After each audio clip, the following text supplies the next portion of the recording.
தெய்வத்தை நொந்தக்கால் எழுத வறுமை நிறுத்தப்படி இந்த பாவி நான் விளையாட்டாக செய்தது எனக்கே வினையாக மாறிவிட்டது இறைவா. இந்த பாவி நான் என்ன செய்வேன் இறைவா?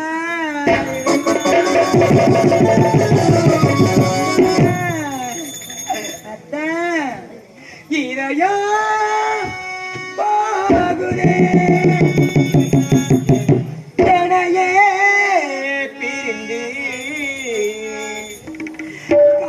இளம் காற்று பாடுகின்ற பாட்டு காலம் இளம் காற்று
இருப்பது ஒரு தம்பி. ஆமா, அவனும் மாண்டு விட்டான், இறந்து விட்டான். தம்பியுடையவன் படைக்கஞ்சான். சகோதரன் இறந்து விட்டார், பலமே போன மாதிரி. அதனால் நடந்து வந்து ஏற்றாக இருக்கிறது. சிறிது நேரம் அமர்ந்து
என்னால் நடந்து கால்கள் எல்லாம் சோறது, கண்களோ பஞ்சடைகிறது, எனக்கோ பசி அதிகமாக.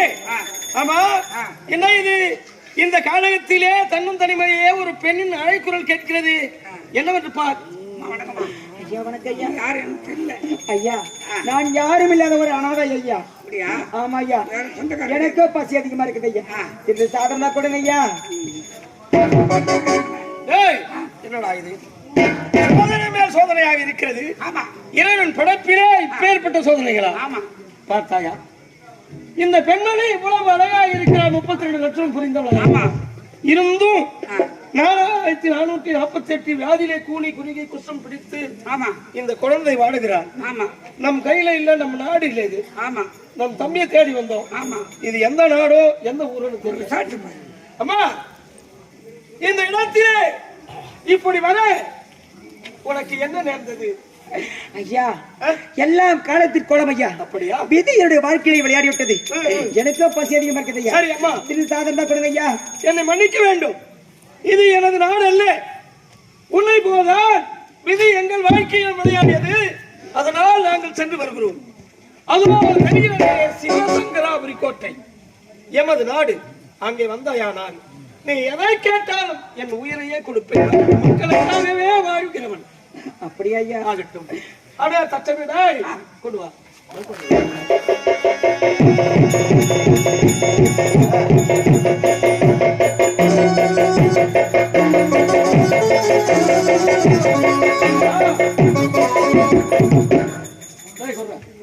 அம்மா ஐயா, இதை தவறாக நினைக்காதே. என்னுடைய அரண்மனையாக இருந்தால் தங்கத்தால் பாத்திரத்தை கொடுத்திருப்பேன். நான் வரும் வழியிலே பாவம் அழுது புலம்புகிறாய், பசி என்று கேட்கிறார். அதனால் என்னால் கொடுக்க முடியாதது. இந்த மண்பாண்டத்தை எடுத்து வரும் வழியிலே யார் உன்னுடைய கண்ணிலே கிடைக்கிறார்களோ உதவி கேட்டு உணவு கொடுப்பார்கள். அருந்து என் நாட்டுக்கு வா, உனக்கு என்னை கேட்டாலும் தருகிறேன்.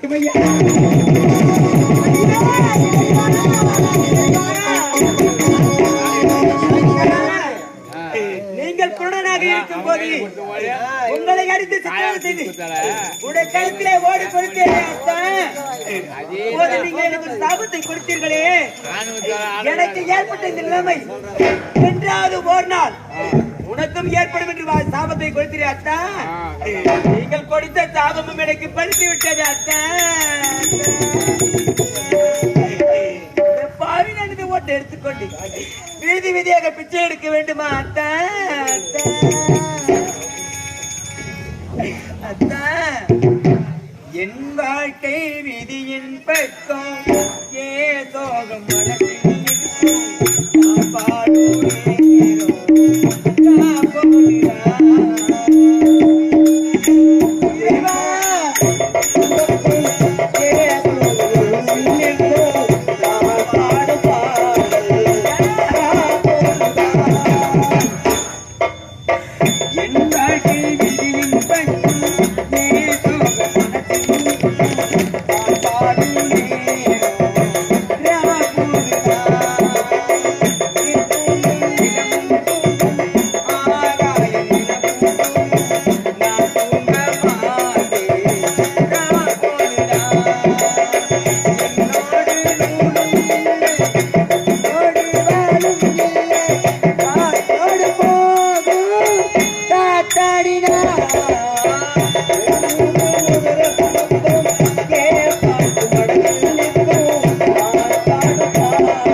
போனால் சிலவில் வைப்போம் வேண்டாத பாரம் எல்லாம் ஏன் தாங்கணும் பூத்ததெல்லாம் காயாகுதா பூத்ததெல்லாம் காயாகுமா காயானதெல்லாம் கனியாகுதா பாட்டாலே சாகம் தீரும் அதனாலே பாடுறேன் மதுரை பாட்டு